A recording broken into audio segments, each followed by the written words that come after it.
আজ সোমবার 8ই চৈত্র 2026 সালের 23শে মার্চ, মীন রাশি, মীন লগ্ন, পাইসেস সাইনের জাতক জাতিকাদের দিনটি কিন্তু মধ্যম প্রকৃতির অতিবাহিত হবে।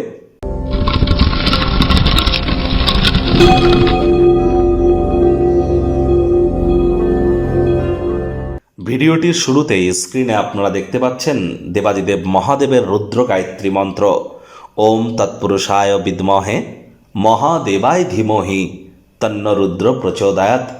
এটি আজ সকাল দুপুর সন্ধ্যা 3 বেলা মিলিয়ে পারলে 108 বার জপ করুন, না পারলে অন্ততপক্ষে 21 বার তো জপ করুন। এটি আপনাদেরকে মানসিক দৃঢ়তা বৃদ্ধি করতে সাহায্য করবে এবং ওভারঅল আপনার ব্যক্তিগত স্তরে নিজেদেরকে উন্নত করতে সহযোগিতা করবে।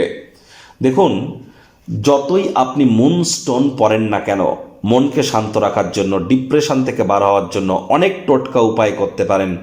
অনেক পাথর পরতে পারেন, অনেক শিকড় পরতে পারেন, অনেক কবচ পরতে পারেন, মাদুলি পরতে পারেন, কিন্তু যদি আপনি আপনার মায়ের মুখে মুখে তর্ক করেন, মায়ের উপরে কথা বলেন, সে মা আপনার যতই খারাপ হন না কেন, প্রথমত মা তো কখনোই খারাপ হন না, আর তিনি জন্ম হইতেই আমরা মায়ের জন্য বলি প্রদত্ত।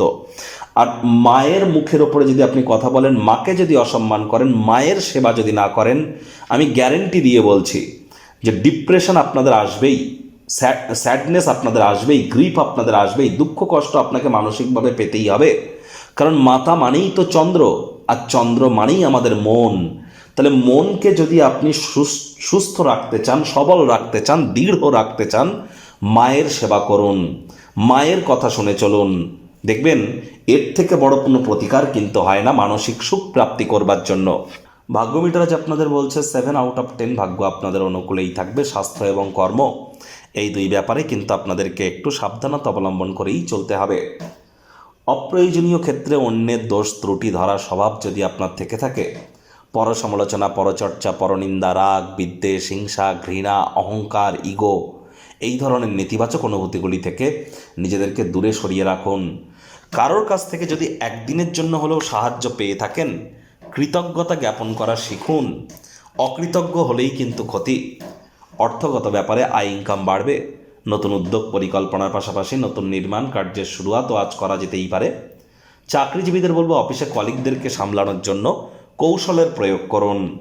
আজ খুব সহজ সরল সাদা সিধে হলে কিন্তু কাজের জায়গায় হবে না, বুদ্ধিমত্তার প্রয়োগ আজ আপনাদেরকে করতে হবে। ওয়েট অ্যান্ড ওয়াচ পলিসি গ্রহণ করুন। গুপ্ত শত্রু যে কাজের জায়গায় আছে তাকে চিহ্নিত করবার চেষ্টা করুন। রাজনীতিবিদ যারা আছেন, জনসংযোগ বৃদ্ধি করুন।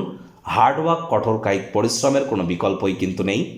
শিক্ষার্থী বিদ্যার্থীরা যে কোনো প্রকার পরীক্ষা প্রতিযোগিতায় সফলতা প্রাপ্তি করবেন। উচ্চশিক্ষার জন্য যারা বিদেশ যাত্রার কথা ভাবছিলেন, ভাগ্যদেবী আজ আপনাদের পক্ষেই আছেন। সন্তান সন্ততি থেকে থাকলে তারাও তাদের কৃতিত্বের দ্বারা আপনাদেরকে গর্বিত অনুভব করাবে। হাউসওয়াইফদের জন্য দিনটি এক প্রকার বেশ। প্রেমিক প্রেমিকা, স্বামী স্ত্রী, আজ দিনটিকে যতটা সম্ভব রোম্যান্টিক করে তোলা যায় সেই প্রচেষ্টাই তো আপনাদের জারি রাখা উচিত। অবিবাহিতদের বিবাহের যোগ পরিলক্ষিত হচ্ছে। যারা প্রেমে পড়েননি তাদের জীবনে স্বপ্নের নারী বা পুরুষের আগমন আজ কিন্তু হতেই পারে। একটু প্রচেষ্টা আপনাদেরকেও করতে হবে। শত্রুপক্ষ, বিরোধী পক্ষ একটু হলেও শক্তিশালী থাকছে। গৃহের পরিবেশ শান্তিপূর্ণ, নির্ঝঞ্ঝাটি কিন্তু পরিগণিত হবে।